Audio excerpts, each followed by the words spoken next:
Near Piner and Crittenden, a lot of homes look like this one here, essentially destroyed. As we were coming into Kentucky Friday night toward the storm along 71, when we got off the highway to seek shelter, we found many other drivers doing the same. I was just worried as to where the tornadoes was going to be, so we pulled off here. Getting very windy as well. You can see the American flag blowing in the wind. Then as we got into Piner, we were just amazed by all the trees we saw cut in half, a wide path of destruction. And as we made our way down the street, we began to realize that a lot of homes were gone. Two of my friends' houses are gone. I mean, I don't have nothing. There is nothing left. Throughout the weekend, we found more victims like the Wright family, and what caught our eye first was this rather iconic American flag they put up where their house once stood.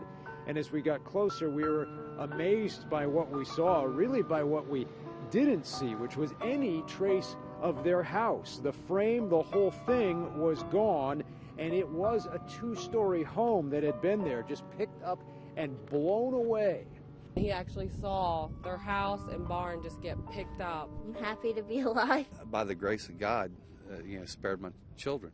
Their daughter and her brother were home in the basement. Amazingly, they survived and came up to find there was nothing left. And the homeowner told me he was already making plans to build an in-ground home using that same existing basement there on the site. He doesn't want to live above ground after what happened, and you can't blame him after what he and his neighbors have been through. Of course, 4 people died in Kenton County, including a cancer patient, a woman who was driving down 75 on her way back from getting treatment in Indiana. An elderly couple was also killed. But through it all, the survivors of this storm have been determined to help each other out at every opportunity. By the end of the weekend, they had collected piles of food and clothing and toiletries to help the people in Piner. One woman told us that many of the people helping her clean up were total strangers. Nice to see all the help that has come here in Kentucky, but certainly they'll need a lot of that help in the weeks and months to come. In Crittenden, I'm Dan Spieler, Local 12 News.